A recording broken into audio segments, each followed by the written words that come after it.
পম্পা দে মায়ের উদ্দেশ্যে বলছি, আপনি আপনার ভিডিওটা মিউট করে দিন। ঠাকুরি মেরে परम दयाल, ठाकुर जी मेरे परम दयाल, परम करुणा घन सत निरंजन प्रभु अवतार, प्रभु अवतार, प्रभु अवतार, प्रभु अवतार, प्रभु अवतार। ठाकुर जी मेरे परम दयाल,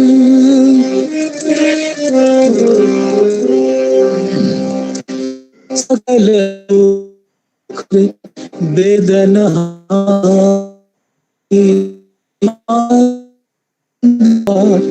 वेदनहारी,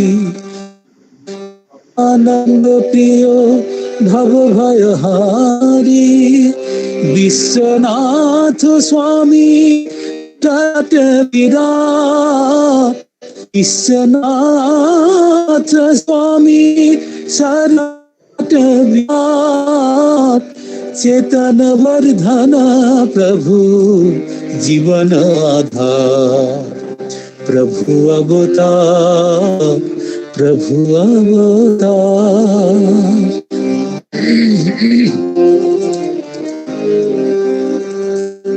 सुभद्पाल अभया,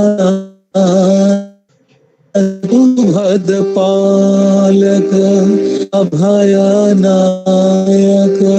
प्रीति विनायक श्रीधायक, कयूज पावक पुरुष आलकयूजल, पावक पुरुष पुरुषोत्तम प्रभु प्रेमिदाता, प्रभु अवतार, प्रभु अवतार। ठाकुर जी मेरे दयाल,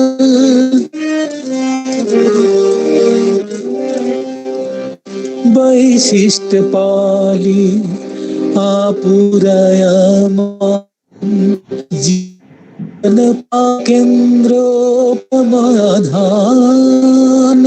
वैशिष्ट पाली, वैशिष्ट पाली आपुरयमान, जीवन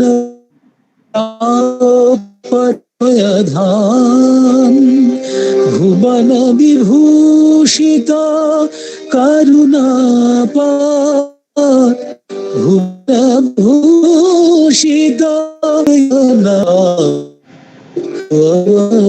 अवतार। ठाकुर जी में परम करुणा सतनन प्रभु, प्रभु अवतार, प्रभु अवतार, प्रभु अवतार। मेरे परम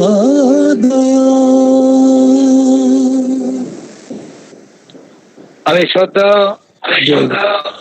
দিলীপ দাকে আহ্বান করছি একটি কীর্তন পরিবেশনের জন্য। দিলীপ দা,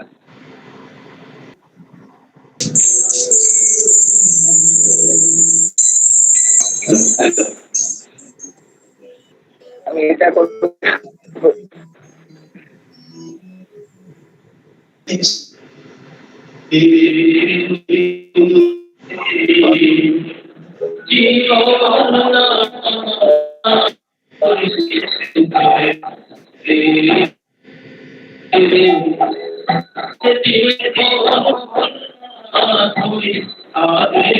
এটা খুব প্রবলেম।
আজকের এই দিনের তাৎপর্য আমাদের প্রত্যেকেরই জানা। পূর্বেও বলেছি যে পরম পূজ্যপাদ স্পর্ধা এই আমাদের এই কাছেই জাগলির সন্নিকটস্থ, সেখানে হরিঙ্গাটা ফার্ম আছে, সেখানে পরম পূজ্যপাদ শ্রী শ্রী বর্দা এসেছিলেন। তারপর যেটুকু বললেন যে তোর বাড়ি যাব, তারপর তিনি এখানে এলেন। তার আগমনকে কেন্দ্র করে বেশ কিছু মানুষের উপস্থিতি হলো। তারপর তিনি এই বাড়ির ছাদে উঠে, বাড়িটি আমরা প্রায় প্রত্যেকেই যারা আজকে সৎসঙ্গে যুক্ত আছি তারা এসছি এখানে। পাশেই মথুরা বিল, সেই বিলের দিকে তাকিয়ে তিনি বললেন যে নন্দায় এসছি। এবং পরবর্তীতে পরম পূজ্যপাদ শ্রী শ্রী বর্দা তিনি নগেন্দ্রনাথ রায়কে উদ্দেশ্য করে বললেন যেখানে ঠাকুরের একটা বসার জায়গা করতে, কেন্দ্র করতে এক কথায়। সেই দিন তারপরেই এখানে সেই কেন্দ্র তৈরি হলো।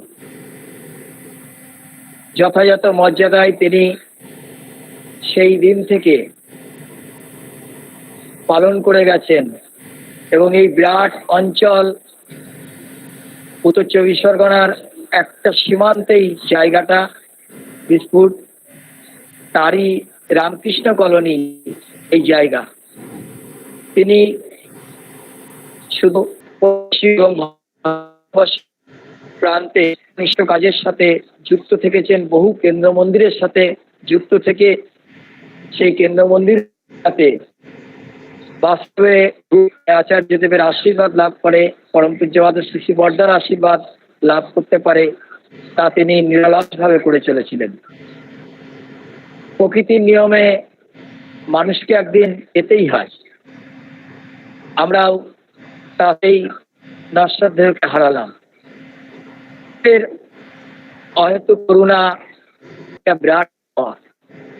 তার দুই পুত্রর বধূরা, তার নাতি এবং তার পরিবারের অন্যান্য নাতনি, জামাতা, মেয়ে, সকলে শ্রী শ্রী ঠাকুরের ভাবধারা অনুযায়ী তা চলতে থাকে। এই চলার গতির মধ্য দিয়েই ঘটনাচক্রে এই মন্দির যে অস্থায়ী মানে কেন্দ্র, সেই কেন্দ্র আস্তে আস্তে দীর্ঘদিন থাকার পরে একটু কনস্ট্রাকশন একটু পুরো হয়ে যাচ্ছিল। তারা পরম পূজ্যপাদ শ্রী শ্রী দাদার কাছে, আচার্যদেবের কাছে নিবেদন করে এবং পরম পূজনীয় বাবা দাদা তিনি দয়া করে কিভাবে কি করতে হবে তা বলে দেন। তার আশীর্বাদ ক্রমে সেই কেন্দ্র নতুনভাবে আবার সেজে উঠল। ঠাকুরের কি অপার করুণা! আচার্যদের শ্রী শ্রী দাদা দয়া করে তার কনিষ্ঠ পুত্র জিঙ্কি দাদাকে গত বৎসর তিনি পাঠালেন।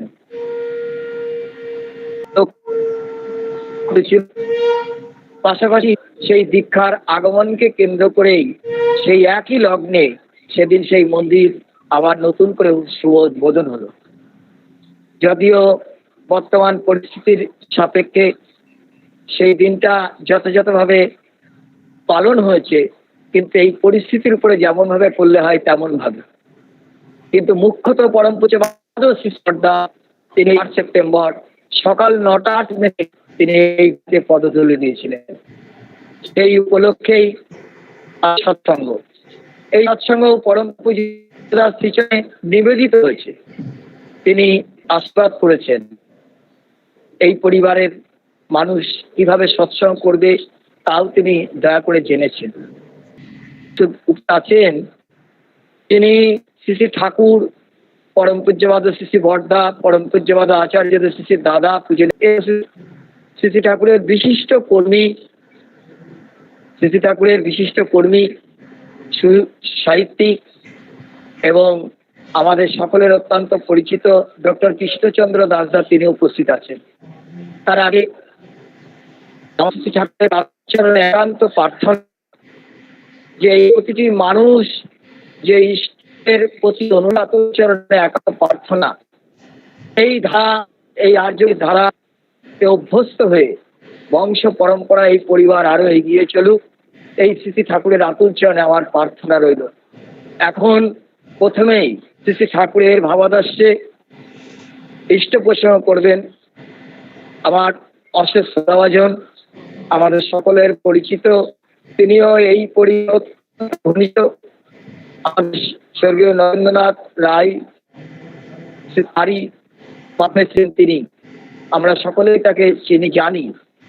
আমার অশেষ শ্রদ্ধাভাজন, আমি শ্রদ্ধা দিলীপ কুমার ঘোষ, শ্রী ঠাকুরের দীক্ষাদাতা কর্মী, সৎসঙ্গ কেন্দ্র শিমুরালির দায়িত্বে আছেন তিনি। এছাড়া বহু রকম ইষ্টকর্মের সাথে তিনি যুক্ত। আমি ছোটবেলা থেকে তার বহু কিছু এখনো তার কাছ থেকে আমি পেয়ে থাকি। আমি তাকে আহ্বান করি, শ্রদ্ধা দিলীপ কুমার ঘোষ।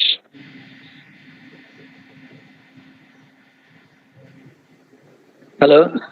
ঠাকুর, পরম আরাধ্যা জগৎ জননী শ্রী শ্রী বড়মা, পরম পূজ্যপাদ শ্রী শ্রী বর্দা, আচার্যদেব শ্রী শ্রী দাদা, পূজ্যপাদ শ্রী শ্রী বাবাইলার রাতুল, কোটি কোটি নাম জানাই। দরজাটা বন্ধ কর।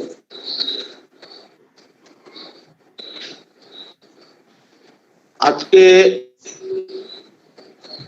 যে উদ্দেশ্যে এই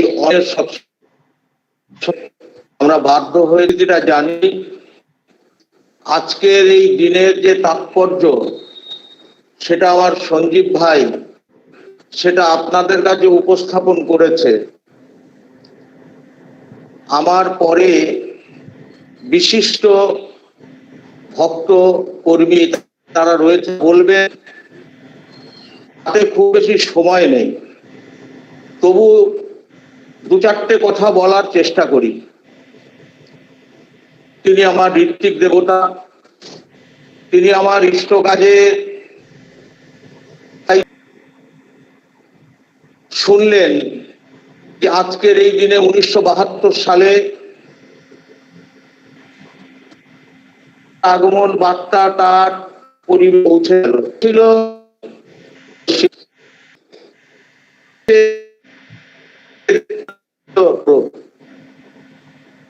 তিনি সেগুলো করেছিলেন। তিনি যে ঘরটাতে বসেছিলেন আজও সে সুরক্ষিত করে রেখেছেন। গত বছর আশীর্বাদে সেই জায়গায় প্রণাম করে সেইখানটাই বসলেন। ঠাকুর ঘরে বা এখানে হয়েছিল না বসে, কেন তার দাদু যেখানে বসেছিলেন। আমরা একটা জিনিস দেখেছি, শ্রী শ্রী ঠাকুর বললেন যে বাবা যেটুকু যা করে গেল, তার সন্তান সন্ততি তার যদি বৃদ্ধি ঘটাতে পারে, তাহলে বুঝতে হবে ফ্যামিলি ট্র্যাডিশনটা ঠিক আছে। তিনি দীক্ষা গ্রহণ করার পরে তার দীক্ষা নেওয়ার একটা ইতিহাস আছে। তিনি দীক্ষাকে চাকরি করে নেশার মধ্যে ছিল মাছ ধরা। মথুরা বিলের বিভিন্ন জ্যোতিষী তার কুষ্টি ঠিকুজি বিচার করে বলেছিলেন যে এর আয়ু বেশি দিন নেই, বছর 40 তিনি বাঁচবেন। লক্ষণগুলো দেখা লাগলো। বিভিন্ন জায়গায় এর বিচার করে দেখা গেল তারা একমত। মাতাজিদে ঠাকুরের কথা শুনেছেন, তিনি শুনেছেন ইষ্টভীতি যজন যাজন করলে অকাল মৃত্যু হয় না। এদিকে ডাক্তারদের উপরও ভরা প্রোটিনযুক্ত খাদ্য খাবার। শুনেছি দেওঘরে গিয়ে প্রথমে আশ্রমে ওঠেননি, হোটেলে উঠেছেন। মুরগির ঠ্যাঙেও একটা দড়ি বাঁধা আছে, কিন্তু শ্রী শ্রী ঠাকুরকে দর্শন করে আসার পরে ওই মুরগির পায়ের দড়িটা খুলে দিলেন, তার ইচ্ছে চলে গেল, দীক্ষা গ্রহণ করলেন। তিনি প্রায় 90 বছর ছুঁই ছুঁই তিনি বেঁচে ছিলেন। সৃষ্টি বর্ধা তথা গুরু পরিবারের সবাই তাকে অত্যন্ত স্নেহ করতেন। এই বাড়িতে বিশেষ তার বড় অত্যন্ত কম। আশুজু আড্ডা যার সংস্পর্শে সঞ্জীব দা ব্রহ্মা দ্বারা অনুপ্রাণিত হয়ে বহু ইষ্টকর্মে যুক্ত হয়েছেন। শুনেছি তার আসা যাওয়াটা ছিল খানিকটা ওই রক্ষাকালী পুজোর মতো। বাচ্চারা ঘুমিয়ে পড়তো, আবার ভোরবেলা উঠে দেখতো যে কখন পুজো হয়ে কখন। ঘরে বেশি পয়সা করিও নেই, তিনি জোরের সঙ্গে বললেন আমার ঋত্বিক দেবতাকে, ইষ্টভীতির করার পয়সাটা রেখে বাকি যা কিছু সবটা দিয়ে দে। ঠাকুরের কাজের দায়িত্ব এসছেন। তারা বাড়ির লোক মনে মনে ভাবছেন ছেলে, তাদের প্রতি সন্তানের প্রতি পিতা দরদ থাকা সবই। বললেন আমার ছেলে না বলো, বলতে আমি যেটা বলছি এটা কর আগে, যেন কেমন তার ব্যক্তিত্ব বলা যায় না। তিনি তাই করলেন। এবারে সকলে সন্তুষ্ট হয়েছিলেন কি অসন্তুষ্ট হয়েছিলেন তা আমি জানি না। পরিষদের চট তোর ছেলে কোন ঘরে, সেই ঘরে ঢুকলেন, খুলিয়ে দিলেন, গেলেন। সেই ছেলে ধীরে ধীরে সুস্থ হয়ে গেল। আজ তিনি ইষ্টকর্মে বিশেষভাবে যুক্ত। আগে মন্দিরটা যে বৃদ্ধি ঘটিয়েছে, ঠাকুরের যা কিছু ঠাকুরকে কেন্দ্র প্রতিষ্ঠান গড়ে উঠেছে, মানুষের যখন জীবনের একটা রিটায়ারমেন্ট টাইম, ঠিক সেই সময় পাবনা থেকে তিনি দেওঘরে এসে মরুভূমিতে মরুদ্যান একটা নকশা কেন্দ্রিক সভ্যতা তিনি গড়ে তুলেছেন। এগুলো সব পরিকল্পনা করে নয়, এটা প্রয়োজন ভিত্তিক। আজকে ওই মন্দিরে যারা যাতায়াত করে জায়গার সংকুলন হচ্ছিল না, তাই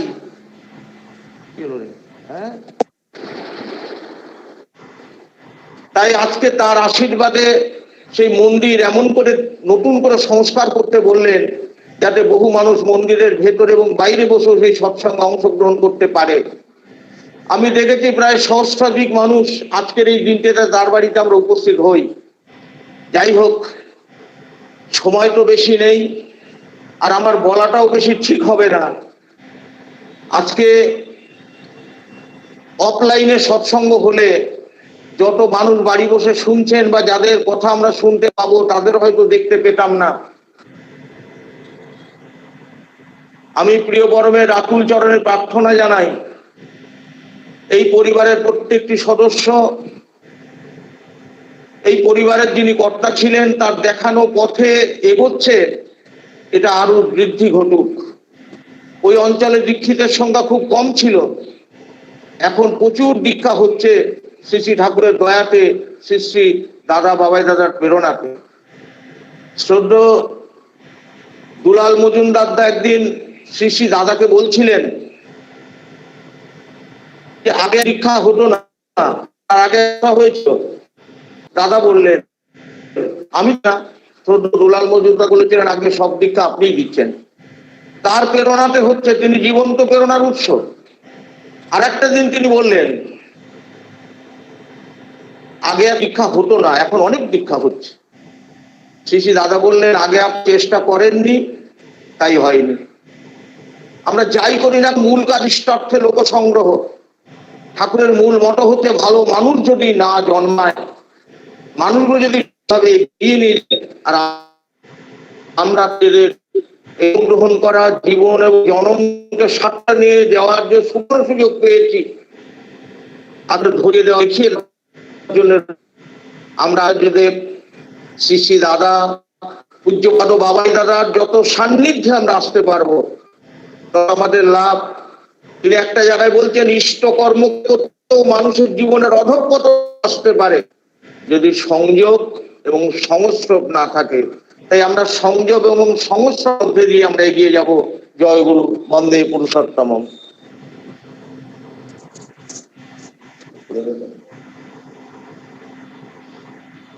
এত সময়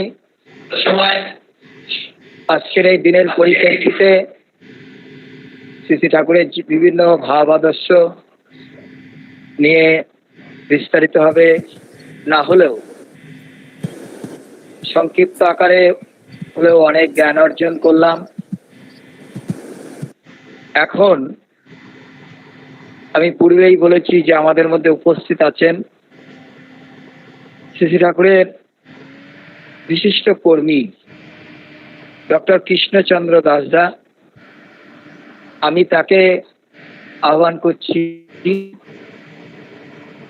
জন্য। ডক্টর দাসদা। সঞ্জীব দা শোনা যাচ্ছে? আগে দাদা সময় বলেন না আপনি, এরপরে সঞ্জীব যেটু বলবেন। কাকু কখন ঢুকবেন সেটা শুনতে চাই। 7টার আগেই ঢুকবেন। হ্যাঁ, 45 থেকে 50-এর মধ্যে ঢুকবেন। ঠিক আছে, আমি 45 থেকে 50-এর মধ্যে ছেড়ে দিচ্ছি। ঠিক আছে, আগে হ্যাঁ। পরমদাল পরম ব্রহ্মময় শ্রী শ্রী ঠাকুরের শিবাদ পদ্মে জানাই আমার শতকোটি ভক্তিপূর্ণ ভূমিষ্ঠ প্রণাম। পরমারাধ্যা জগৎ জননী শ্রী শ্রী বড়মার শ্রীপাদ পদ্মে জানাই আমার শতকোটি ভক্তিপূর্ণ ভূমিষ্ঠ প্রণাম। পরম পূজ্যপাদ শ্রী শ্রী বরদার শ্রীপাদ পদ্মে জানাই আমার শতকোটি ভক্তিপূর্ণ ভূমিষ্ঠ প্রণাম। পরম পূজ্যপাদ আচার্যদেব শ্রী শ্রী দাদার শ্রীপাদ পদ্মে জানাই আমার শতকোটি ভক্তিপূর্ণ ভূমিষ্ঠ প্রণাম। এখানে এই অনলাইন সৎসঙ্গে উপস্থিত যারা আমার গুরুজন তাদের জন্য সশ্রদ্ধ প্রণাম, ছোটদের জন্য আন্তরিক শুভেচ্ছা ভালোবাসা। আজকে যে উপলক্ষে বা যে বাড়িকে কেন্দ্র করে এই সৎসঙ্গের আয়োজন, এটা অত্যন্ত আনন্দের। সেই বাড়ির মানুষজন মানে কি বলবো, অত্যন্ত সৌভাগ্যবান। শ্রী বর্দার কোনো বাড়িতে শুভাগমন আর তো জীবনে হবে না, তাই না? ওই বাড়িতে তো তিনি গেছেন, তার মতন মহাপুরুষ ওই বাড়িতে পদার্পণ করেছেন। যে ভক্ত মানুষ থেকে কেন্দ্র করে, এটা সেই পরিবারের গর্ব, পরিবারের একটা সম্পদ। এই স্মৃতি শুধু সুখ স্মৃতি বললে কম বলা হবে। এটা যুগ যুগ ধরে এই স্মৃতিকে বহন করে রাখার মতন একটি ঘটনা। পরিবারের সবাই একে সেইভাবে মাথায় রাখুক এবং এই স্মৃতিকে আরো উজ্জ্বল করে রাখুক। পরবর্তীতে তাকে আরো যোগ্য মানে সম্মাননা দেওয়া এবং তাকে আরো যোগ্য মর্যাদা সম্পন্ন করে তুলেছেন পূজনীয় বিঙ্কিদা পরম পূজ্যপাদ আচার্যদেব শ্রী শ্রী দাদার ইচ্ছাতে এই বাড়িতে পদার্পণ করে। যাই হোক, আর আমাদের নগেন কাকু ছিলেন আমার বাবার অত্যন্ত ঘনিষ্ঠ মানুষ ছিলেন। উনিও আমাদের বাড়িতে অনেকবার এসছেন, আমিও বাবার সাথে ওই বাড়িতে গেছি। অত্যন্ত ভক্ত মানুষ ছিলেন, সুবক্তা ছিলেন, ঠাকুরের কথা খুব ভালো বলতেন। আর তারপরে সুপুরুষ ছিলেন তিনি, দীর্ঘদেহী ছিলেন। হ্যাঁ, খুব পজিটিভ মাইন্ডেড মানুষ ছিলেন আর ঠাকুরে সমর্পিত প্রাণ ছিলেন। এই যে মাছ খাওয়ার বা ওই মাছ ধরার নেশার কথা তিনি নিজেও বলেছেন, আমাদের বাড়িতে এসে বলেছেন এইসব কথা আর কি। যাই হোক, এই সৎসঙ্গে উপস্থিত থাকতে পেরে নিজেকে ধন্য মনে হচ্ছে। আর যেহেতু শ্রী শ্রী বরদাকে কেন্দ্র করে অনুষ্ঠান, পরম প্রমায় শ্রী শ্রী ঠাকুরের যে দিব্য জীবনের লীলা, তার অনেকটা হচ্ছে পরম পূজ্যপাদ শ্রী শ্রী বরদা তার সাথে জড়িত আর কি। সেই জন্য তার কথা তো কিছু আজকে আসবেই। শ্রী শ্রী ঠাকুরের ভাষাতে পরম পূজ্যপাদ শ্রী শ্রী বরদা হচ্ছেন জীবন্ত সত্যানুসরণ। ঠাকুর মানে ঈশ্বরের মূর্ত বিগ্রহ। কি করে ঠাকুরের সেবা করতে হয়, কি করে ঠাকুরের কাজ করতে হয়, কি করে জপ ধ্যান ইত্যাদি করতে হয়, কি করে পরম পুরুষের কথা বলতে হয়, কি করে জগতের প্রতিটি জিনিসকে, প্রতিটি দ্রব্যকে, প্রতিটি মানুষকে, পশু পাখিকে যত্ন করতে হয়, এ সবকিছু শ্রী শ্রী বরদার কাছে মানে শেখার মতো বিষয়। আমরা তার সাথে মানে তার সঙ্গ করা বললে কম করা হবে, তার যেটুকু সঙ্গ সান্নিধ্য লাভ করার সুযোগ পেয়েছি তাতে মনে হয়েছে ঠাকুরের কিছু কিছু কথা যেন একদম মানে সেই কথা সম্বন্ধে কিছু বলার আর অপেক্ষা রাখে না, যদি তাকে দেখা যায়। যেমন ঠাকুরের একটি বাণী আছে, ইষ্টার্থ পরায়ণতায় জেদি যারা তাদের ব্যক্তিত্ব অটুট হয়। যদি বলতে এর মানে কি, আমি তার উত্তরে একটাই বলবো, এর মানে শ্রী শ্রী বরদা। যদি বলা হয় আদর্শে তোমার প্রাণ যতই আপ্রাণ হইবে, বীর্য সাহস ও বীরত্ব ততই তোমাকে অভিনন্দিত করিবে। যদি জিজ্ঞাসা করা হয় এর মানে তো ঠিক বুঝলাম না, আমি এর উত্তরে বলবো এর মানে হচ্ছে শ্রী শ্রী বরদা। এরকম বলতে ইচ্ছা করে যে কিরকম হয়, কি করে মানুষের সাথে কথা বলতে হয়, কি করে মানুষকে সম্মান দিতে হয়, কি করে করতে হয়, কি করে গুরুর কথাকে জীবনে মানে সবচেয়ে প্রাধান্য, এও যদি শিখতে হয় তাহলে শ্রী শ্রী বরদার কাছে শিখতে হবে। মানে টুকরো অনেক ঘটনা আমাদের জানা, অনেক ঘটনা আচার্যদের শ্রী শ্রী দাদার কাছ থেকে জানা, পূজ্যপাদ বাবাইদার কাছ থেকে জানা, এইরকম আর কি। যেমন এই যে আমাদের ষোড়শী ভবনে তিনি যখন থাকতেন, তিনি মাঝে মাঝে বাজারে যেতেন, বাজার করতে, তরকারি বাজার, সবজি বাজার করতে যেতেন। তো সেখানে যেতেন, তিনি যারা সবজি বিক্রি করতো, সাধারণত দেখবেন আমি আমাকে দিয়ে বলি আর কি, বুঝি জিনিসটা, যে আমরা সাধারণত সবজি যারা বিক্রি করে তাদের তো এরকম হয়তো কারো ছেঁড়া গেঞ্জি ছেঁড়া লুঙ্গি এরকম পরে তারা সবজি বিক্রি করে, আমরা সাধারণত তাদের তুই বা তুমি বলে সম্বোধন করি। শ্রী শ্রী বরদা তাদেরকে আপনি বলে সম্বোধন করতেন। আর তারা এত আপ্লুত হয়ে উঠতো, ওইরকম দীর্ঘদেহী দিব্য পুরুষ যখন আপনি বলে সম্বোধন করতেন, আর তারা করতেন কি, মানে সব মানুষকে সরিয়ে রেখে তাকে শ্রেষ্ঠ জিনিসটুকু, সবচেয়ে উৎকৃষ্ট জিনিসটুকু তাকে দিতেন, তার জন্য রেখে দিতেন। এরকম তারা আপ্লুত হয়ে যেত এই মানুষ যখন ওই রকম ব্যবহার করতে পারে। হয়তো ওরা কিছু বলে না তুই তোকারি করলে, ওরা, কিন্তু তিনি এইটা শেখান যে কি করে ওদের সাথে কথা বলতে হয়, কি করে গুরু সেবা করতে হয়। ঠাকুরের একটি কথা আছে, বাণীর মধ্যে আছে, যে দায়িত্বকে সমবায়ী করতে যেও না। যখন মায়া মাসিমা ঠাকুরকে জিজ্ঞাসা করলেন, কাহিনী সকলের জানা, কিন্তু আচার্যদের শ্রী শ্রী দাদার মুখ থেকে যখন শুনেছি মনে হয় যেন সামনে দেখতে পাচ্ছি। শ্রী শ্রী দাদাতে এমন করে কাহিনী বলেন যে মনে হয় যেন সামনে আমাদের উপস্থিত করিয়ে দেন। ঠাকুরকে মায়া মাসিমা জিজ্ঞাসা করলেন যে এত তুমি কথা বলছো, এত বানিয়ে দিচ্ছ, এত কিছু করছো, কি জন্য, কার জন্য, কাদের জন্য? তখন ঠাকুর বললেন ও ঠিক তাই তো। তখন তার কাছে যারা গুলি মানে এসেছেন, পরপর সবাইকে জিজ্ঞাসা করছেন যে কেন এত বাণী, এত লেখা, এগুলো কিসের জন্য? সবাই একই রকম প্রায় উত্তর দিয়েছেন, দেশের জন্য, জাতির জন্য, আমাদের সকলের মঙ্গলের জন্য, আমাদের সকলের চলা যাতে ঠিক হয় সেই জন্য কত কথা বললেন। কিন্তু ঠাকুর বাণী দেওয়া বন্ধ করলেন, বাণী আর দিচ্ছিলেন না। শ্রী শ্রী বরদা এলেন, এত কথা, এত বাণী কি জন্য, কি হবে এগুলো? কারণ আমি এগুলো পালন করব, সব আমার জন্য দিয়েছিলাম, সমস্ত আমার জন্য, আমার ব্যক্তিগত ভাবে আমার জন্য আপনি বাণী দিয়েছেন। আর কি, সারা দেহে তার খুশির মানে সে একটা মানে হিল্লোল পড়ে গেল। এবং মায়া মাসিমাকে বলে, ওই শোনো বড় কাকা কি বলছে, শোনো, আমি সব বাণী দিচ্ছি। আবার তিনি বাণী দেওয়া শুরু করলেন। এইটা তিনি কথার কথা বলেননি, কিন্তু এটা তিনি আক্ষরিক অর্থেই এইটা মানে তার কথা ছিল, এটা যে আমি সবকিছু পালন করবো। এবং করে দেখিয়েছেন কি করে ঠাকুরের বাণীকে মূর্ত করতে হয়, কি করে লোক সংগ্রহ করতে হয়, কি করে ব্যক্তিত্বের মধ্য দিয়ে মানুষকে আকর্ষণ করতে হয়, কি করে মানুষকে ইষ্টকর্মে প্রেরণা সম্বুদ্ধ করে তোলা যায়, সবকিছু তিনি শিখিয়েছেন। প্রেম, ওরকম প্রেম ভাবা যায় না। যাচ্ছেন শিলচরের রাস্তায় তিনি, তার সঙ্গে রাঙামা আছেন, আমাদের সৎসঙ্গের সম্পাদক আছেন, বর্তমান সম্পাদক যিনি কার্তিক চন্দ্র সরকার, মোহনদা গাড়ি চালাচ্ছেন, তিনি আছেন। রাস্তায় একটা কুকুর, মানে মেয়ে কুকুর, তার কয়েকটা বাচ্চা হয়েছে, তারা তার স্তন্য পান করছে, কিন্তু কুকুরটা একদম শীর্ণ, পেটটা পড়ে গেছে, দেখেই মনে হচ্ছে ও অনেকদিন মানে খাওয়া দাওয়া করেনি আর কি। তারপরে শ্রী বড়দা মোহনদাকে তার গাড়িতে থাকতো সবসময়, পাউরুটি বিস্কুট এইসব দিয়ে পাঠালেন, বলে যা ওকে দিয়ে আয়। মোহনদা কাছে এগোতে কুকুরটা মানে সেই ঘেউ ঘেউ করে উঠলো, আর মোহনদা ভয়তে গেলেন না। বললেন বড়দা এ তো দেওয়া গেল না, বললেন দে আমাকে দে।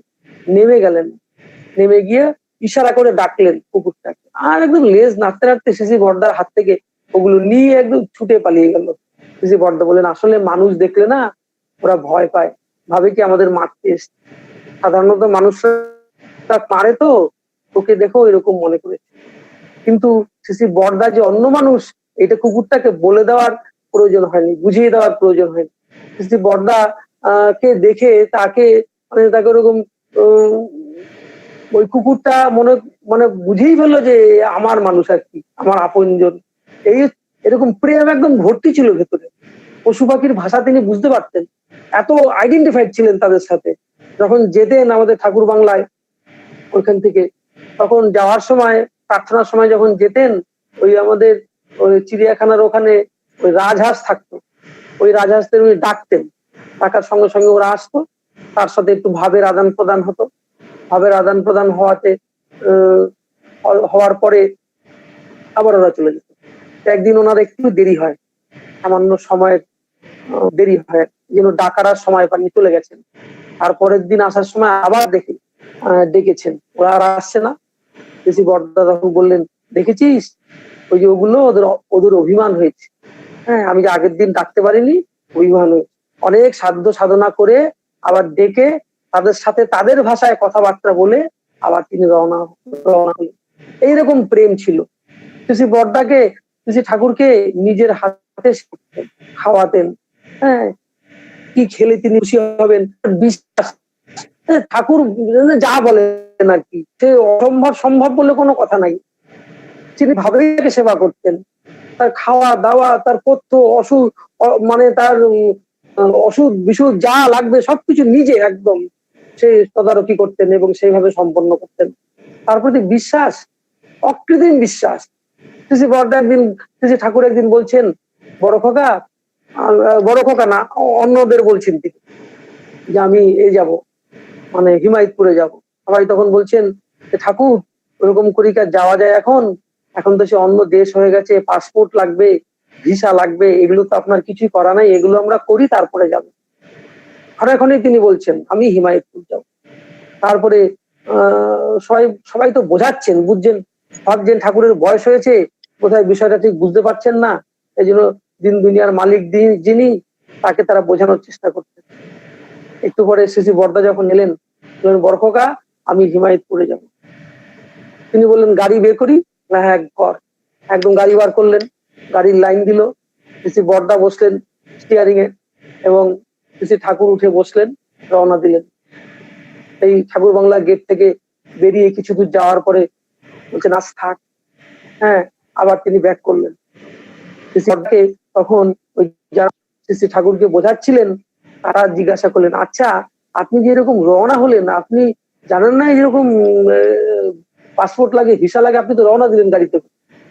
শ্রী বড়দা বললেন আপনি জানেন, আমি জানি, আর দিন দুনিয়ার মালিক যিনি তিনি জানেন না যে পাসপোর্ট লাগে, ভিসা লাগে? আমি এসব জানি না।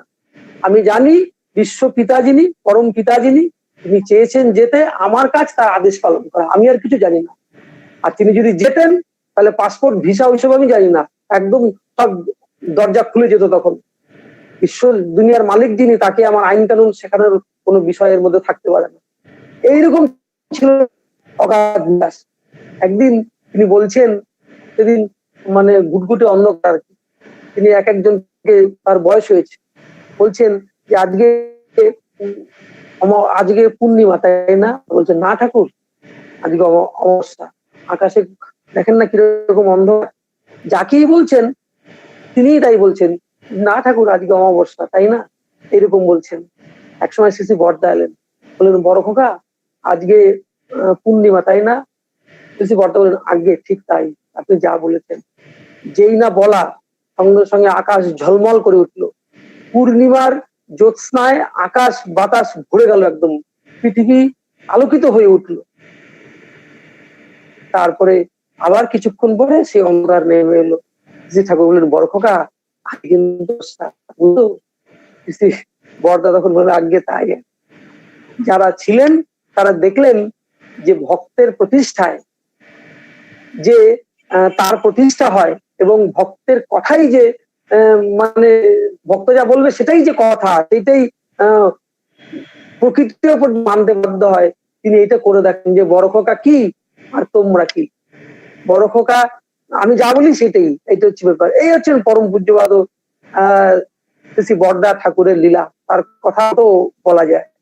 শ্রী শ্রী বরদার একবার পাবনার আমলের ঘটনা, একটা ফোড়া হয়েছে, তাকে বলেন কোন একটা সময়, বলে শোন, নিজের কষ্টের কথা কখনো গুরুকে বলতে নেই, এই কথা তিনি বলে রেখেছিলেন। তার কষ্ট হচ্ছে কিন্তু তিনি কিছু বলছেন না। শ্রী ঠাকুর বসে আছেন চেয়ারে, চেয়ারের পিছনে শ্রী বরদা চেয়ারটা ধরে দাঁড়িয়ে আছেন, আর এই কথা ভাবছেন তিনি মনে মনে, যে আমার তো এরকম হয়েছে, ঠাকুরকে বললে মনে হয় ভালো হতো, কিন্তু বলার তো উপায় নাই। হ্যাঁ, বলতে গেলে তো ওই ঠাকুমার বলা আছে এরকম। হ্যাঁ, তারপরে তিনি বললেন কি, হঠাৎ তার দিকে পিছন ফিরে বললেন, নিজের কষ্টের কথাও বলতে হয়। এটা তিনি ভাবছিলেন, আর ঠাকুর তার প্রতি উত্তরে এইরকম বললেন আর কি। এই ছিল পিতা পুত্রের লীলা। তারপরে তিনি বললেন, তারপরে সেরে গেল। এই ফোড়া অপারেশনের জন্য শ্রী বরদাকে পাঠিয়েছিলেন কলকাতায় তিনি আরেকজনের সাথে। কলকাতা ডাক্তারকে বলেছেন যে এ তো একদিনে সারবে, এখানে কয়েকদিন থাকতে হবে, অপারেশন করতে হবে, এইসব। একদম সঙ্গে সঙ্গে ওইখান থেকে ছুটে বললেন যে আমি এখানে বাবাকে না দেখে এতদিন থাকতে পারবো না, ঠাকুরকে না দেখে আমি থাকতে পারবো না। সঙ্গে সঙ্গে শিয়ালদা, শিয়ালদা থেকে ঈশ্বরদী, ঈশ্বরদী থেকে। এই জন্য কি করে গুরু পূজা করতে হয়, কি করে গুরু কথাকে মানে একদম শিরোধার্য চলতে হয় সারা জীবনে, এটা তিনি দেখিয়েছেন। হ্যাঁ, করেছেন। শ্রী বরদা তার সম্বন্ধে বলেছেন, শ্রী ঠাকুর তার সম্বন্ধে বলেছেন যে বড় খোকাও যা, আমি ওর সঙ্গে থাকা মানেই আমার সঙ্গে থাকা। যখন তিনি আড়ালে গেলেন, তখন যে ব্যতিক্রমী মানুষ যারা, তারা যে ফুল ঝলার চেষ্টা করেছিল এই সৎসঙ্গ পরম ব্রহ্মজি ঠাকুরের দেহস্বরূপ সৎসঙ্গ অর্গানাইজেশনকে ক্ষতিগ্রস্ত করার জন্য, তিনি সেগুলোকে কিন্তু একা, সেগুলোকে তিনি তার ব্যক্তিত্ব দিয়ে তিনি সামলেছেন এবং আমাদেরকে ডিসিপ্লিন করেছেন। এই যে ঠিক সময়ে প্রার্থনা করা, এই যে প্রার্থনা কেমন করে করতে হবে, কেমন করে কেন্দ্র মন্দির ইত্যাদি নির্মাণ করতে হবে, কেমন করে ইষ্টকর্ম করতে হবে, কেমন করে লোকসংগ্রহ করতে হবে, তিনি সেই ধারা আমাদেরকে শেখালেন। এবং এতটাই মজবুত ধারা, সেই ধারাতে পরম পূজ্যপাদ আচার্যদেব শ্রী শ্রী দাদা পূজ্যপাদ বাবাইদা, তারাও আমাদের সেই পথের দিশারি হয়ে পরম প্রেমময় শ্রী ঠাকুরের দিব্য জীবনের যে লীলা, তারই কন্টিনিউশন যে চলছে শ্রী বরদা শ্রী দাদার মধ্য দিয়ে, সেই ধারায় তারা আমাদের অনবরত সবসময় প্রতিনিয়ত রক্ষা করে চলেছেন, প্রেরণা সমৃদ্ধ করে চলেছেন, আমাদের জীবন আলোকময় করে তুলেছেন, সমস্ত অন্ধকারকে তারা দূর করে চলেছেন তাদের দিব্য বিভায়, তাদের দিব্য আলোকের ছটাতে। আমাদের জীবন তখনই ধন্য হবে আমরা তাদের আদেশ নির্দেশ যখন সেভাবে মূর্ত করে চলবো। আমরা যখন বলতে পারবো, তবে আমি এমন হব, আমায় দেখে বলবে লোকে তুমি আছো হে প্রাণবল্লভ। যেভাবে পূজ্যপাদ বাবাইদা বলেন, আমার ঠাকুর কেমন জানো তো, এই আমাকে দেখো আমার মতন। যেদিন আমরা সেরকম বলতে পারবো, সেদিন আমাদের জীবন ধন্য হবে। আমরা যেন সেরকম বলতে পারি, আমায় দেখে যেন মানুষ তার পরশ পায়। পরম পূজ্যপাদ শ্রী বরদা যেমন বলেন, তোমার হৃদয়ে আমার হৃদয় রাঙা, তোমার রঙে আমার হৃদয় রাঙা, আমরা যেন তেমনটি বলতে পারি। পরম দয়ালে শ্রীপাদ পদ্মে আজকে আমাদের প্রয়াত নগেনদার পরিবারের সকলের, এই সৎসঙ্গে উপস্থিত সকলের তথা বিশ্ববাসী সকলের নিরোগ সুস্বাস্থ্য এবং মঙ্গল কামনা করে, প্রার্থনা করে আমার কথা আমি সমাপ্ত করছি। জয় গুরু, বন্দে পুরুষোত্তম। আমরা অপূর্ব ইষ্ট প্রসঙ্গ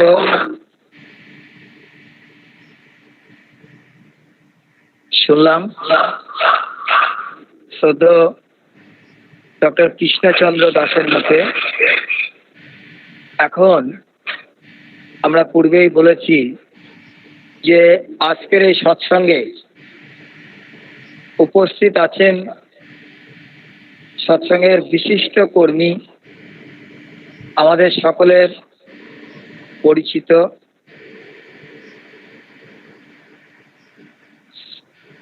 আমার পরম শ্রদ্ধেয় শ্রীযুক্ত সঞ্জীব কুমার মণ্ডল, শ্রী ঠাকুরের প্রতিঋত্বিক,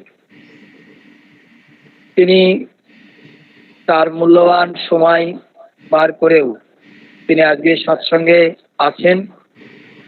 কদিন আগেও আমরা তাকে পেয়েছিলাম দিসপুরে, আবার আজ তার মুখেই বাকি সময় শ্রী ঠাকুরের কথা আমরা শুনব।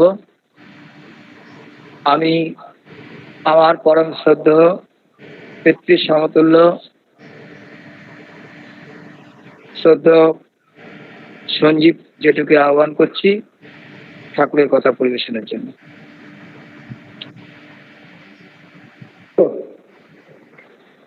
শুনতে পাচ্ছ? আগে ঠিক আছে, আমি সবাইকে জয়গুরু জানালাম। পরম দয়াল শ্রী শ্রী ঠাকুরের আতুল চরণে আমার কোটি কোটি প্রণাম। পরমারাধ্যা জগৎ জননী শ্রী শ্রী বড় মায়ের চরণে আমার কোটি কোটি প্রণাম। পরম পূজ্যপাদ শ্রী শ্রী বরদাস শ্রীচরণে আমার কোটি কোটি প্রণাম। পরম পূজ্যপাদ আচার্যদেব শ্রী শ্রী দাদার শ্রীচরণে আমার কোটি কোটি প্রণাম। উপস্থিত দাদার ও মায়েরা, আমাকে আমার অন্তর নিংড়ে আমি সবাইকে আমার স্থানোপযুক্ত প্রণাম, শ্রদ্ধা এবং প্রীতি জ্ঞাপন করি। আজকে এই সৎসঙ্গ শুধু নগেনদার বাড়িতে, যার বাড়িতে, এই বাড়িতে আমি একাধিকবার গেছি এবং তার সাথে আমার ঘনিষ্ঠ সম্পর্ক ছিল। তিনি দয়া করে ভালোবাসতেন, ইষ্টকর্মে যোগাযোগ এসব ছিলই বরাবর। পরম পূজ্যবাদ শ্রী শ্রী বরদার শুভাগমন ঘটেছে ওই বাড়িতে। এটা তাদের পক্ষে যেমন জন্ম জন্মান্তরের স্বীকৃতির ফল, আমাদের সবাইয়ের কাছে এটা একটা বিশেষ ক্ষেত্র বলে মনে করি আমরা। তিনি যেখানে যান, তিনি তো পরম দয়াল শ্রী শ্রী ঠাকুরের সঙ্গে এমন ভাবে জড়িত, পরম দয়াল শ্রী শ্রী ঠাকুর তার মধ্যে লীলা করছেন। তাই তার যাওয়াটা কোথাও শ্রী শ্রী ঠাকুরের যাওয়া। একবার আসাম যাওয়ার, আসাম শিলচর যাওয়ার পথে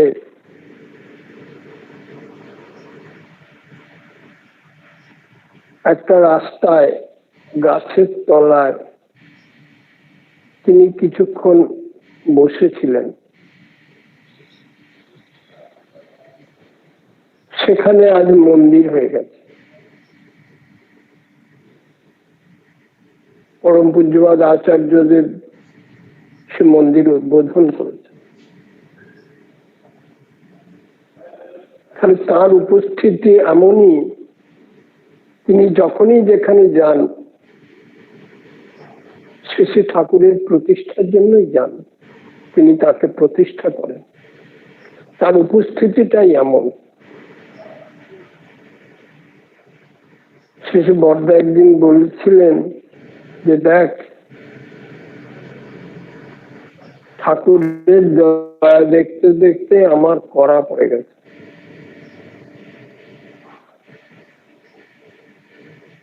ঠাকুর তো অনন্ত, অসীম, তাকে ধরা যায় না। তাকে আমরা যাদের সৌভাগ্য হয়েছে এই চোখ দিয়ে আমরা দেখেছি, কিন্তু সেই দেখাটা কতখানি আমাদের অন্তর জগৎকে তার ভাবে ভাবিত করেছে, সেটা যার যার যেমন সে তেমনই অনুভব করে।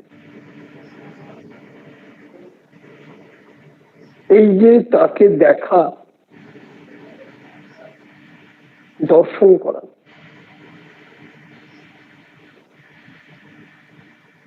এটা একটা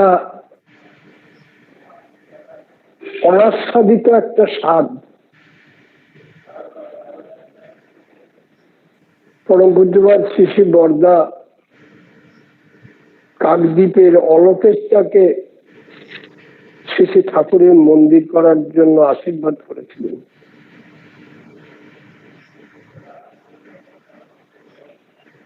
অলকেশদা শ্রী শ্রী বর্দার কাছে কেঁদে ফেললেন, বললেন বর্দা, আমাদের ওই অঞ্চল বছরে একটা করে ফসল হয়, তাও সবাইয়ের জীবন ধারণের পক্ষে অনুপযুক্ত। ওখানে এর আগে আমি একটা কাজের জন্য 1 বছর ধরে চেষ্টা করে 2000 টাকা জোগাড় করেছিলাম। ওখানে মন্দির করা লক্ষ লক্ষ টাকার ব্যাপার। আমার পারগতা আমি সন্দেহ করি।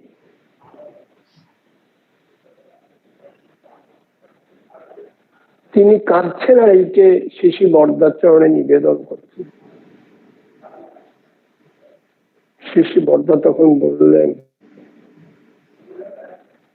ঠাকুর দর্শন করেছিস? লাগে, হ্যাঁ। কি দর্শন করেছিস? এই চোখ দিয়ে দেখেছিস আর এই কান দিয়ে শুনেছিস, হৃদয় দিয়ে কখনো ঠাকুর দর্শন করেছিস?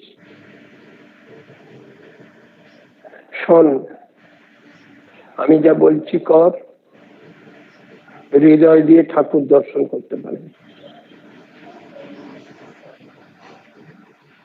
তার আশীর্বাদে সেখানে মন্দির হলো, মাতৃ মন্দির হলো, আরো কত কি হলো।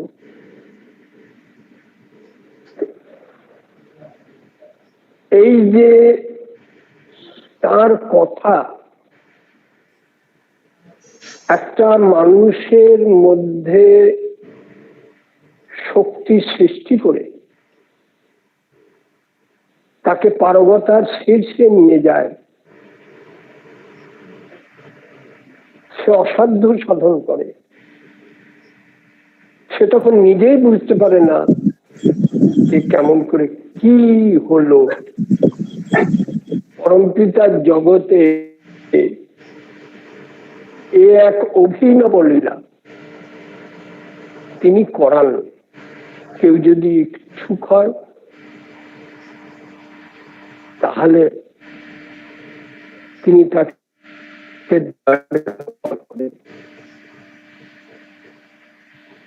এই মানুষের ভেতরের এই যে শক্তি, পারগতা, সেটা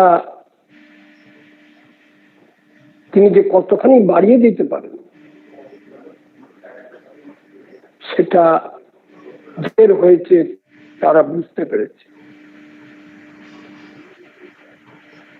ভালোবাসার একটা লক্ষণ হচ্ছে এই যে যাকে আমি ভালোবাসি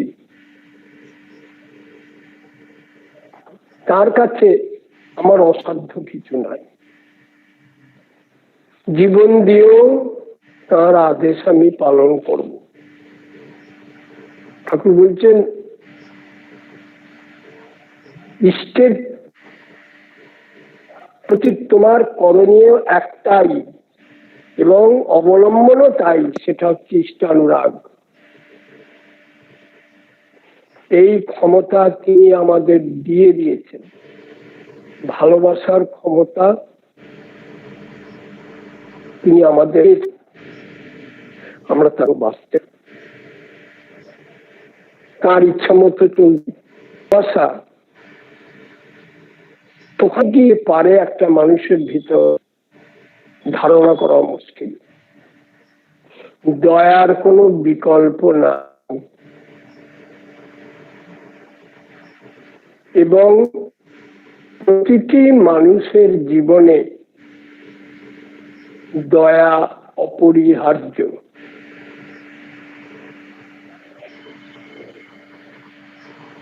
প্রতিটি মানুষের কিছু আনসলভড প্রবলেম আছে, যে প্রবলেমটা সে নিজে সমাধান করতে পারে না। তখনই ব্রহ্মপিতা দয়া যে বলে তার কাছে অপরিহার্য হয়ে ওঠে। অর্থ, মান, যশ,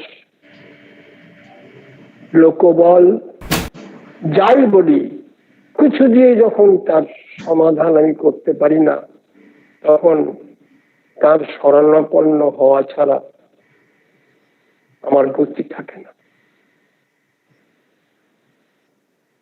এবং এই যে নিকট তৈল ধারার মতো অবিচ্ছিন্ন ভাবে তাতে যোগযুক্ত হয়ে একসময় পরম পূজ্যপাদ শ্রী সর্দা 1984 সালে 5 মাস জামালদায় ছিলেন।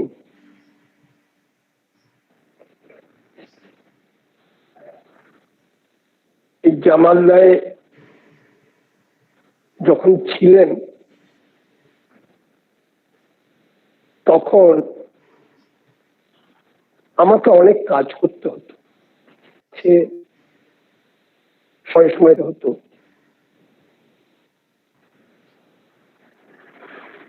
সারা রাত্রি জেগে বারান্দায় বসে থাকতে হতো, কখন তার কি প্রয়োজন হয় পরম পূজনীয় রাঙামাকে ডেকে দিতে হতো। আর ওই সারা রাত্রি বসে বসে বারান্দায় তার বিভিন্ন চিঠির উত্তর লিখতাম। সারাদিন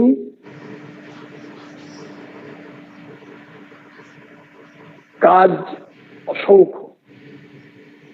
ওখানেই পরম দয়াল শ্রী শ্রী ঠাকুরের শতবার্ষিকীর প্রকল্প শুরু হয়। শতবার্ষিকী অর্ঘ্য নির্ধারিত হওয়ার পর অনেকে অর্ঘ্য দিয়ে যেত, অনেকের ইষ্টভীতি জমা হতো। যাদের যাদের পবিত্র পাঞ্জা দেওয়ার তিনি ইচ্ছা করতেন তার ব্যবস্থা করে দিতে হতো। দীক্ষা দিতে হয় কেমন করে সেসব বলে দিতে হতো। এই সমস্ত খুঁটিনাটি যা কিছু এইসব কাজ করতে হতো। আমার কেবল মনে হতো একটা কথা, যে এই যে তার ইচ্ছা অনুযায়ী আমার সাধারণভাবে সীমা ক্ষমতার বাইরে এই যে এতখানি আমাকে সক্রিয় থাকতে হচ্ছে, এইটাই তার আশীর্বাদ। যতক্ষণ তিনি আমাকে তার কাজের মধ্যে রেখেছেন ততক্ষণ আমি তার দৃষ্টির মধ্যে আছি। আপনারা অনেকেই জানেন, আপনাদের মতো আমার এই ক্ষুদ্র জীবন দিয়ে ক্ষুদ্র অভিজ্ঞতা দিয়ে আমিও জেনেছি যে এমন নিরাপদ স্থান আর পৃথিবীতে কোথাও নাই। সেই জন্য তার হয়ে থাকার থেকে সুখ আর নাই। ঠাকুর বলছেন পরমপিতা তন্ময় হয়ে থাকার যে সুখ, সে সুখে আর তুলনা হয় না। সে কোনো কিছুর জন্য তাকে ডাকে না, তাকেই ভাবে, তাকেই করে। বলছেন আমার মা আমাকে মারতেন, বকতেন, কিন্তু মাকে না হলে আমার চলতো না। এখনো মাঝে মাঝে ভাবি যে মা আমার এখানেই কোথাও আছেন, একটু পরে চলে আসবেন। আমাদের ভেতরে একটা টান আছে অ্যানিমেলের মতো। একটা গরুর সদ্যজাত বাছুরকে কেউ ধরতে গেলে গরুটা যেমন আক্রমণ করে, এই যে টান, এগুলো শত। এই যে কৃষ্ণ একটু আগে একটা ঘটনা বলল যে শিশি বড়দা কলকাতায় গেছেন চিকিৎসার জন্য। যখন শুনলেন যে অনেকদিন থাকতে হবে হাসপাতালে, তিনি বললেন এতদিন ঠাকুরকে না দেখে আমি থাকতে পারবো। একটা জিনিস চিন্তার আছে যে যাদের সন্তান আছে তাদের বাবা মায়ের প্রতি এইরকম টান থাকলে সেই সন্তানের কি যে শুভ পরিণতি হতে পারে ধারণা করা যায় না। এবং এই টানটা শত, স্বাভাবিক। ঠাকুরকে না দেখে তিনি থাকতে পারবেন।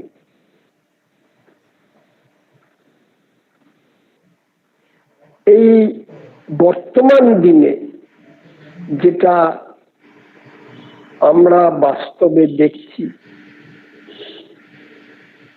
আগে যেমন দেখেছি শিশি বড়দা পরমদয়াল শ্রী ঠাকুরের শরীর স্বাস্থ্য, স্বস্তি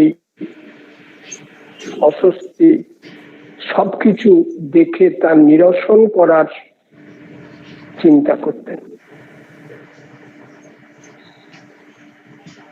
এবং শ্রী শ্রী ঠাকুরও তার উপর নির্ভর করতেন। তার যখন বয়স হয়েছে তিনি বলছেন তো এখন বয়স হয়েছে, এখন বড় খোকাই আমার বাবা, ও যা বলে আমি তাই শুনি। ঠিক একই কথা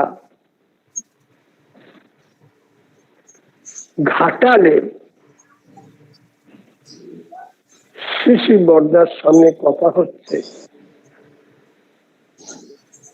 আমরা অনেকজন আছি।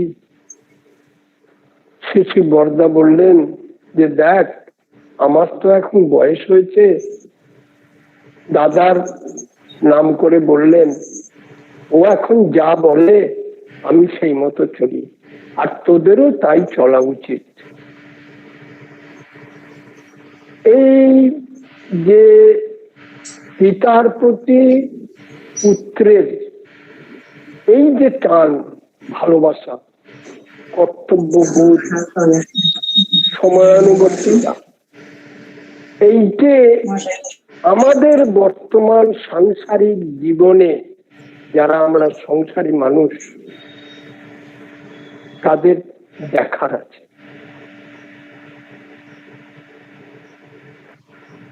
আর বাবাইদাকে দেখি শিশু দাদার সুখ স্বস্তির জন্য তিনি কিরকম সচেতন 24 ঘন্টা। এত বড় পরিবারের প্রত্যেকের প্রতি যা যা নিখুঁত ভাবে তিনি করে চলেছেন। ঘটনা প্রসঙ্গে একদিন তখন বলেছিলেন, যখন দীক্ষার কাজে বাইরে ঘুরছিলেন, সেই সময় বলেছিলেন যে তিনি হায়দ্রাবাদে এখানে কিঙ্কু বাবুর মেয়ের জন্মদিন, তিনি ওখান থেকে বসে এত ব্যস্ততার মধ্যে তার জন্মদিনে তিনি উপহার পাঠিয়েছেন।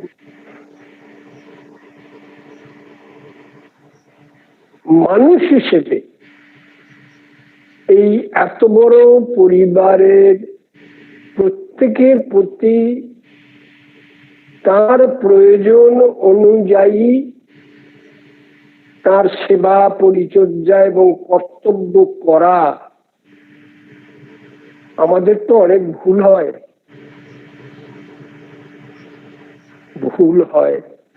এড়িয়ে যাই, কিন্তু তিনি নিখুঁত ভাবে সমস্ত এবং সবার প্রতি যা করণীয় তিনি করে যাচ্ছেন। এই যে একটা আদর্শ যদি জাগতিক ভাবে চিন্তা করি, আদর্শ পরিবার কেমন হয়,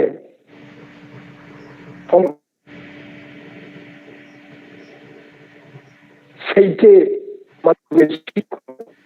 শ্রী শ্রী ঠাকুর যেমন কতবার শ্রী শ্রী বরদাকে বলেছেন তার বিছানায় বসতে, তিনি বসেননি। শ্রী শ্রী দাদা কেউ তাই দেখেছি, এমনকি শ্রী শ্রী বরদার মহাপ্রয়াণের পরে যিনি পণ্ডিত মশাই এলেন, পারলৌকিক ক্রিয়ার ঠিক আগে যে কাজটুকু করতে হয় সেইটি যখন করাচ্ছেন, তখন শ্রী শ্রী দাদা বলছেন যে তিনি যেমন আমার পিতা এবং তিনি আমার গুরুও, সেইভাবে কাজ করলেন। তাহলে শিষ্যের মতোই থেকেছেন সন্তান হয়েও। ঠাকুর এক জায়গায় বলছেন, সন্তান তুমি যতই হও, শিষ্য তোমাকে হতেই হবে। এই যে সঙ্গে যে সম্পর্ক, যেখানে তিনি সর্বময় কর্তা, গোটা জীব জগৎ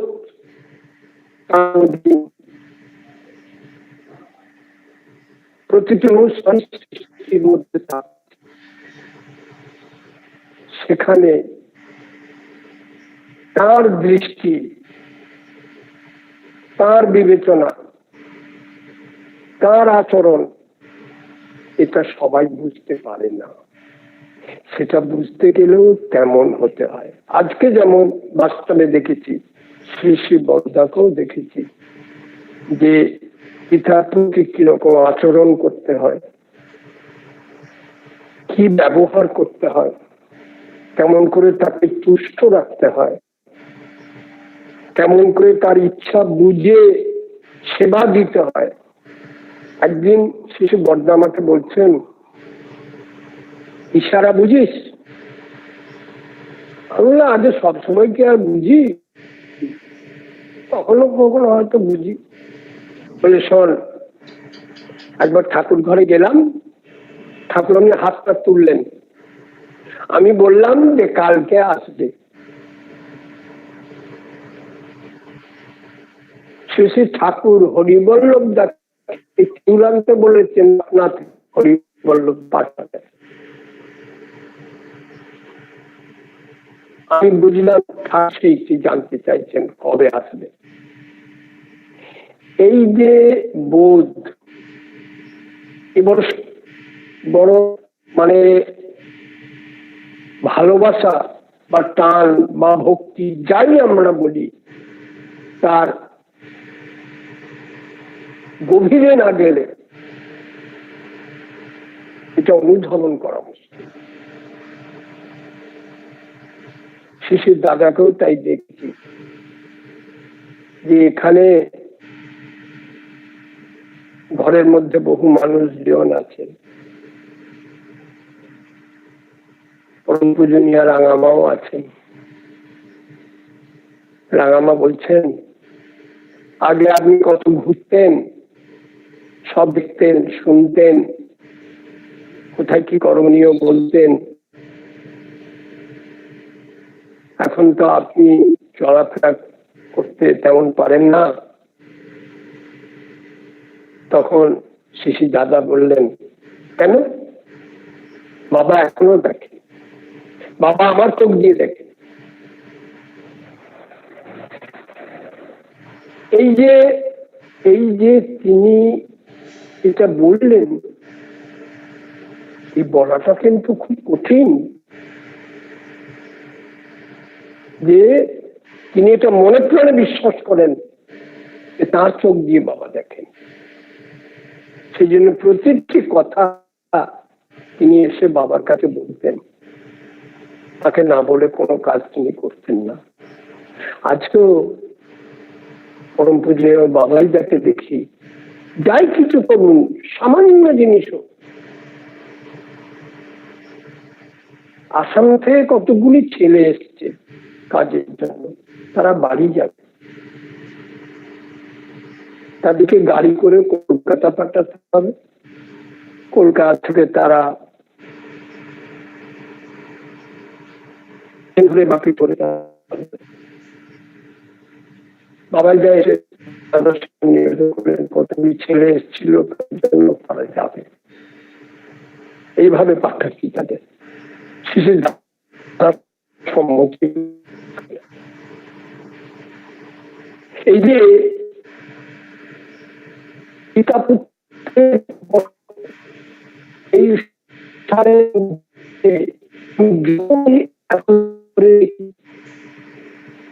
আমি ভাবছি যে এই জগতের মানুষ এগুলো দেখলো না। পিতা সঙ্গে পুত্রের কি সম্পর্ক, পরিবারের একজনের সঙ্গে আরেকজনের কি সম্পর্ক, তার প্রতি কি কর্তব্য, তার প্রয়োজন বুঝে, মন বুঝে,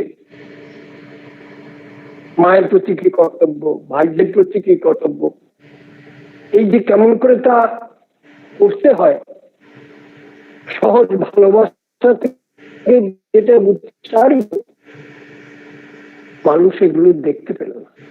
আর মানুষ আজকের দিনে সমাজে বা সংসারে মানুষ কিন্তু এই সমস্যাতেই ভুগছে।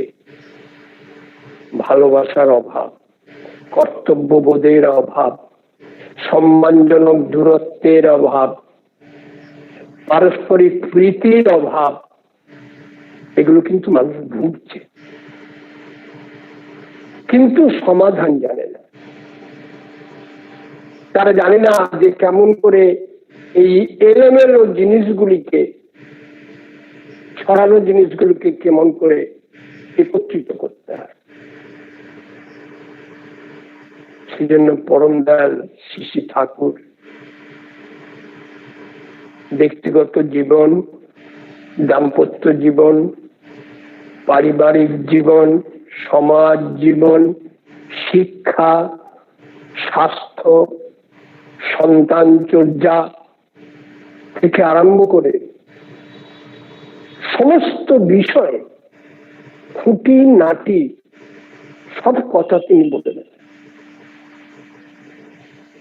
আমরা যদি চলতে চাই, আমরা যদি ঠাকুরের হয়ে উঠতে চাই, আমাদের চালচলন, আচার, ব্যবহার দেখে মানুষ ঠাকুরের আদর্শে মুগ্ধ হয়ে তার শ্রীচরণ আশ্রয় লাভ করতে চায়, তাহলে আমাদেরকে সেই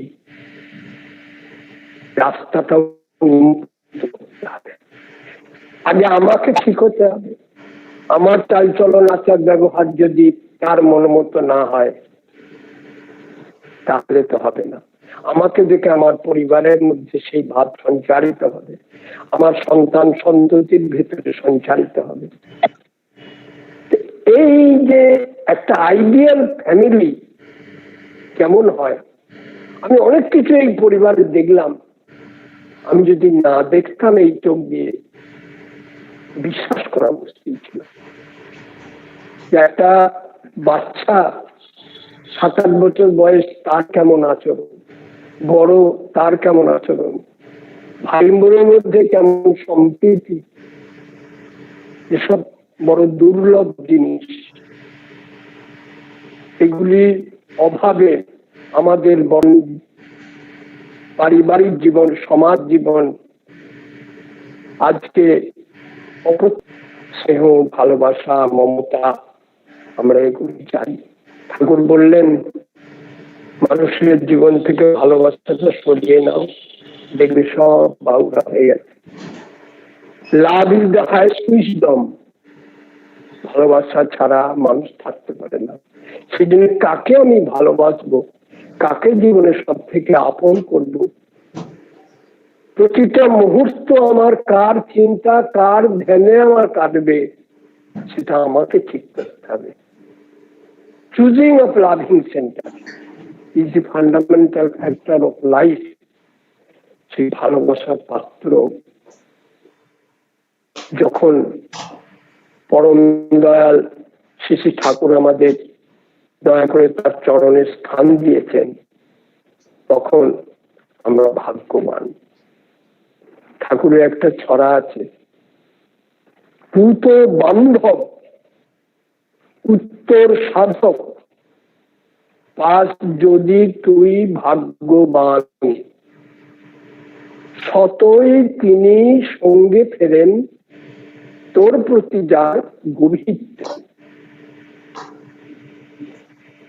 পরম দয়াল সেই সুযোগ, সেই সৌভাগ্যের অধিকারী হওয়ার আমাদের জন্য তার সেই দ্বার উন্মুক্ত করেছেন। আমরা প্রতিটা মুহূর্তে, বাস্তবে আমরা তো মানুষ, আমাদের সামনে লিভিং আইডিয়াল না থাকলে আমরা চলতে পারি না। জীবন্ত আদর্শ দরকার, যাকে দেখবো, দর্শন করব, যার সান্নিধ্য লাভ করে আমি আমার অন্তর্নিহিত যে ঠাকুরত্ব, সেই ভাবকে আমি সঞ্জীবিত করে তুলব। আমি তাতে মুগ্ধ হয়ে থাকবো, আমি তাতে মুগ্ধ হয়ে থাকবো। একবার যে তাতে মুগ্ধ হয়েছে, এই পৃথিবীর কোনো কিছু তাকে মুগ্ধ করতে পারবে না। এই ভালোবাসা এমনই জিনিস। ঠাকুর বলতেন, ভালোবাসা হচ্ছে শর্তহীন, প্রত্যাশা রহিত।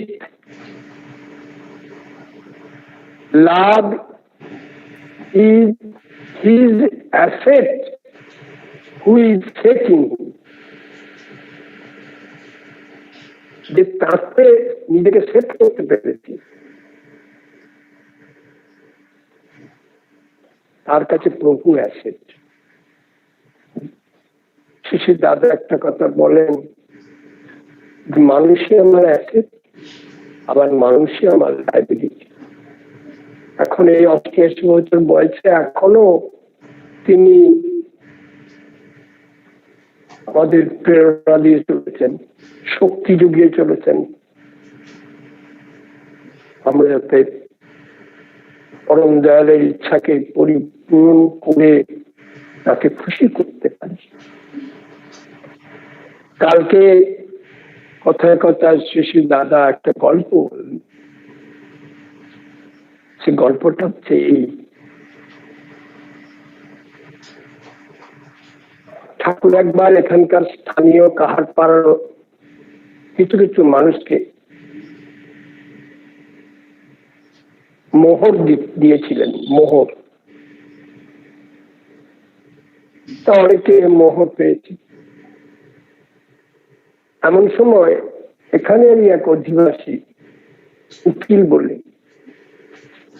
তিনি শেষকালে এসেছেন। তাকে দেখে ঠাকুর বললেন, এই দেখ রে, তুই শেষকালে এলি, সব মোহর ফুরিয়ে গেছে। যাকগে, শোন, তোর জীবনে কোনোদিন অভাব হবে না। ঠাকুর তাকে এই আশীর্বাদ করে দিলেন। এর থেকে বড় আশীর্বাদ, বড় মোহর আর কি হতে পারে? তার কথায় জগৎ চলে। শ্রী দাদা একদিন বলছেন, তাকে অনুভব করতে হয়, তাকে অনুভব করতে হয়। আমার হৃদয়ে তার স্থান তেমন করেই থাকবে, সেখানে আর কারো স্থান নাই। তিনি সব থেকে আলাদা। সেই জন্য ঠাকুর বলছেন, ভক্তি ও ভালোবাসায় আত্মপক্ষ সমর্থন নাই, আছে উদগ্র সেবা। অভিমানও নাই সেখানে, মমতাবোধ। তাহলে এই ভালোবাসা পরম দয়ালের প্রতি যত আমাদের বাড়বে, যত আমরা কনসেন্ট্রিক হব, ততই কিন্তু সেই ভালোবাসা আমাদের পরিবেশের প্রতিটি মানুষ, গাছপালা, পশু পক্ষী সবার প্রতি সঞ্চারিত হবে। ঠাকুর বলছেন, তখন দেখবে যে বহু নোন এবং আননোন সোর্স থেকে তুমি হেল্প ও কোঅপারেশন পাচ্ছ। সেইটি পরম পিতার দয়া। সেই জন্যে জীবনের সব থেকে সহজ পথ হচ্ছে তাতে অনুরক্ত হয়ে চলা, তাতে অনুরক্ত হয়ে চলা। সপরিবেশ সবাইকে নিয়ে আমরা ঠাকুরের হয়ে উঠতে চাই।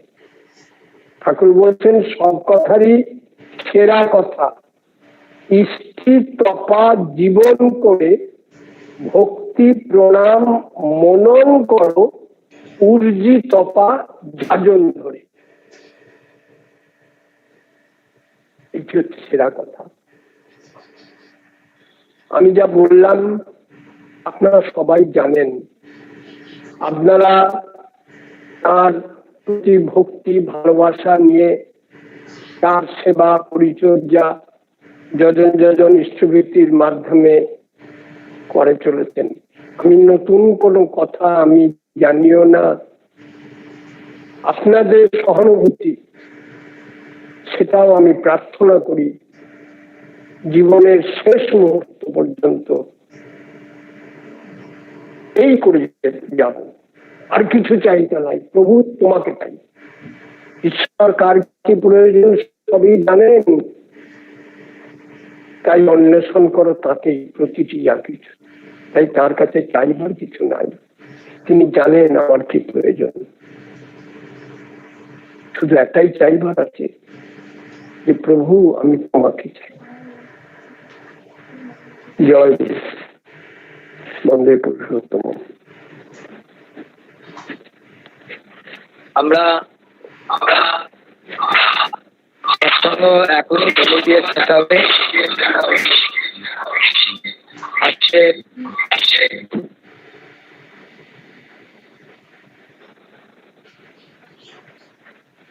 মন্দিরে যে 7:30 থেকে সৎসঙ্গ হয়,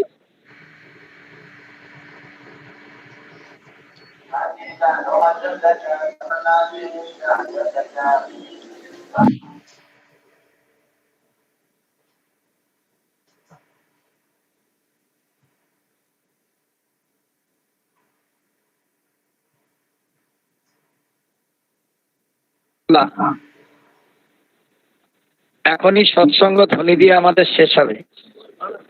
হ্যাঁ, ও এরপরে সমাপনী সঙ্গীত হবে। আচ্ছা, এখন একটা সমাপনী সঙ্গীত হবে। আমার চিন্ময় ভাইকে বলছি সমাপনী সঙ্গীত পরিবেশনের জন্য।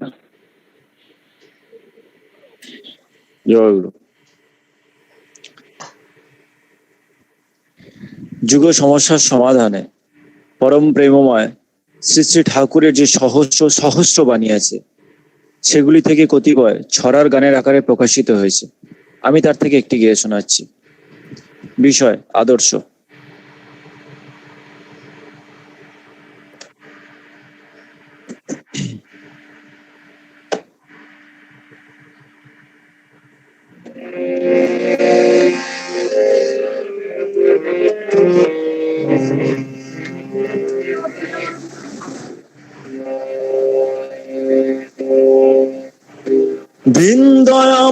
ডাক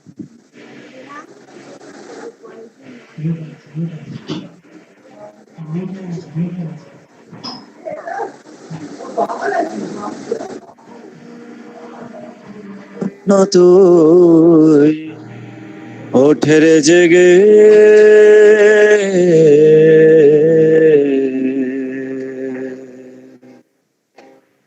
জীবন ব্রতে ব্রতী হয়ে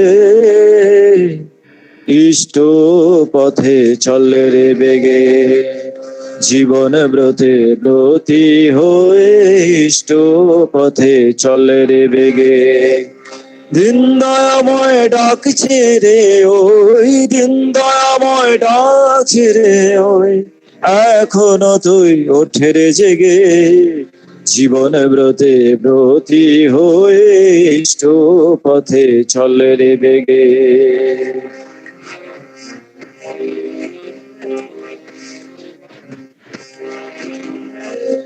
বাজার ঘুরে বাঁচতে গুরু নিষ্ঠা গেল জাহান্নামে ভাঙবে কি তোর শঙ্কা মনের হবে কি কিছু লাভ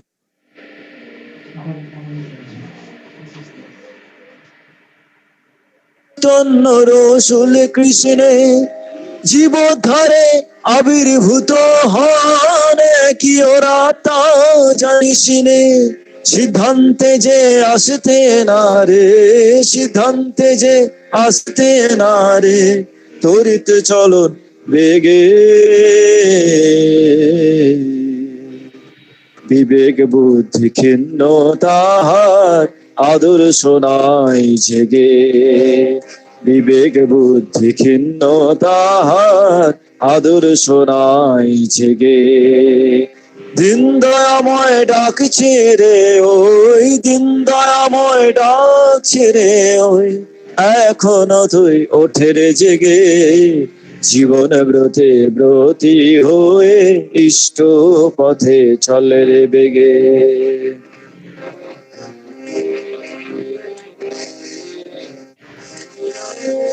নিজে সিদ্ধ না হয়ে যে লোকে মন্ত্র কয় নিজের করে সর্বনাশ যজমানের ক্ষয় নিজে সিদ্ধ না হয়ে যে লোকে মন্ত্র কয় নিজের করে সর্বনাশ যজমানের ক্ষয় দেব দেবতা হাজার ধরিস আচার্য যার ইষ্ট নয় দেব দেবতা হাজার ধরিস আচার্য যার ইষ্ট নয় স্পষ্টতর বুঝে রাখিস জীবন চলায় নেহাতে ভয় পুরুষোত্তম আসেন যখন সব গুরুরই সার্থকতা তাকে ধরলে আসে না কো গুরু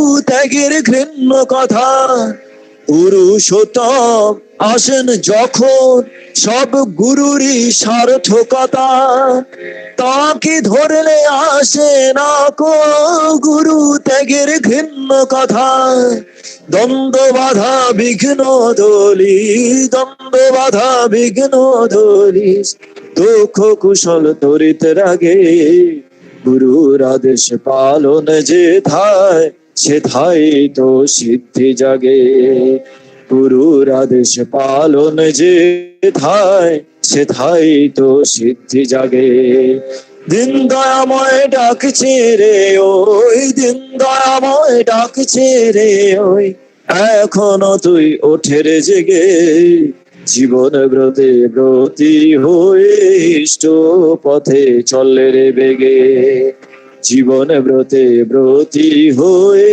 ইষ্ট পথে চলে রে বেগে দিন দয়াময়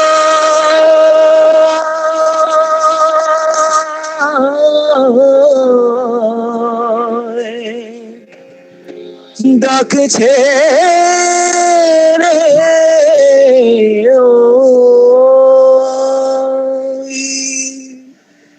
খুব সুন্দর সুন্দর